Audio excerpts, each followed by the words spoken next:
নমস্কার বন্ধুরা, pinkish Dreamland চ্যানেলে তোমাদের সবাইকে জানাই অনেক অনেক স্বাগত। আজকে আমি তোমাদের সঙ্গে শেয়ার করব নরম তুলতুলে সুজির রসগোল্লা রেসিপি। সবচেয়ে কম উপকরণে আজকে আমি এই রসগোল্লা তোমাদের বানিয়ে দেখাবো। এই রসগোল্লা যেমন হয় নরম তুলতুলে, তেমন আবার স্পঞ্জি। আশা করি রেসিপিটা তোমাদের খুবই ভালো লাগবে। তো চলো বন্ধুরা, রেসিপিটা শুরু করা যাক। সুজির রসগোল্লা বানানোর জন্য প্রথমে চুলায় একটা কড়াই বসিয়ে দিয়েছি। এবার এতে 1 চামচ ঘি দিয়ে দিচ্ছি। ঘিটা সম্পূর্ণ গলে গেলে এতে 2 কাপ লিকুইড দুধ দিয়ে দেব। দুধটা হালকা গরম অবস্থায় এতে 1 কাপ সুজি দিয়ে দিচ্ছি। সুজিটা একদিকে দিতে থাকবো আর একদিকে খুন্তি দিয়ে সুজিটাকে দুধের সঙ্গে ভালোভাবে মিশিয়ে নেব। তাহলে আর সুজিটা দলা পেকে যাবে না। সম্পূর্ণ সুজিটা ঢালার পরে গ্যাসের ফ্লেমটা কিন্তু একেবারে লো করে দেব। সুজিটাকে অনবরত নেড়েচেড়ে একটা ডোয়ের মতো বানিয়ে নেব। সুজির ডোটাকে এখানে খুব বেশি শক্ত করব না। যখন দেখবে ডোটা এরকম কড়াই ছেড়ে দিচ্ছে, তখন এটাকে সঙ্গে সঙ্গে কড়াই থেকে নামিয়ে নিতে হবে। সুজির ডোটা হালকা ঠান্ডা হতে হতে এখানে একটা চিনির সিরাপ বানিয়ে নেব। তার জন্য কড়াইতে 1 কাপ চিনি দিয়ে দিলাম।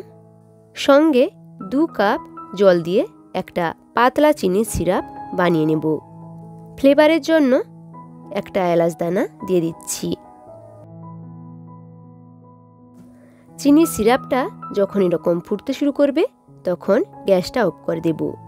এখানে সুজির ডোটাও কিছুটা ঠান্ডা হয়ে গেছে। এখন এতে 1 চামচ ঘি দিয়ে দিচ্ছি।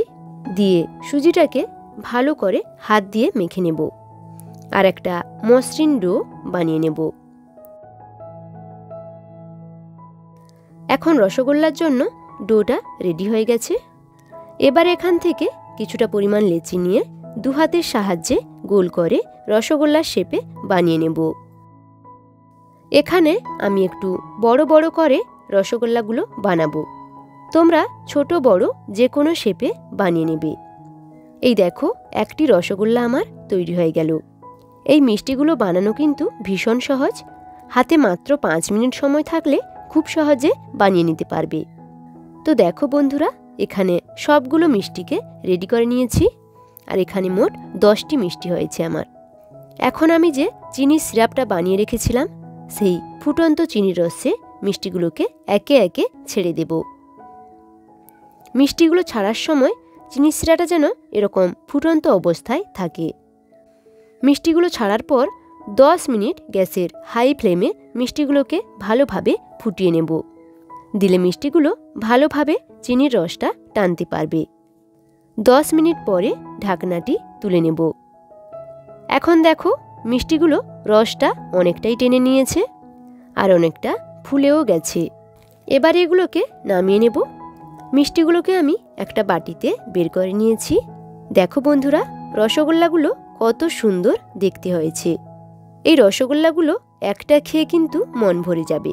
ভীষণই সফট হয় এই রসগোল্লাগুলো। এখন একটি রসগোল্লা আমি কেটে দেখাচ্ছি। দেখো কত সুন্দর সফট হয়েছে, মুখে দিলেই মিলিয়ে যাবে। আর ভেতরটাও রসে ভর্তি রয়েছে। তো বন্ধুরা, বাড়িতে যখনই মিষ্টি খেতে মন চাইবে, তখন কিন্তু দেরি না করে ঝটপট এইভাবে সুজি দিয়ে রসগোল্লা বানিয়ে নিতে পারো।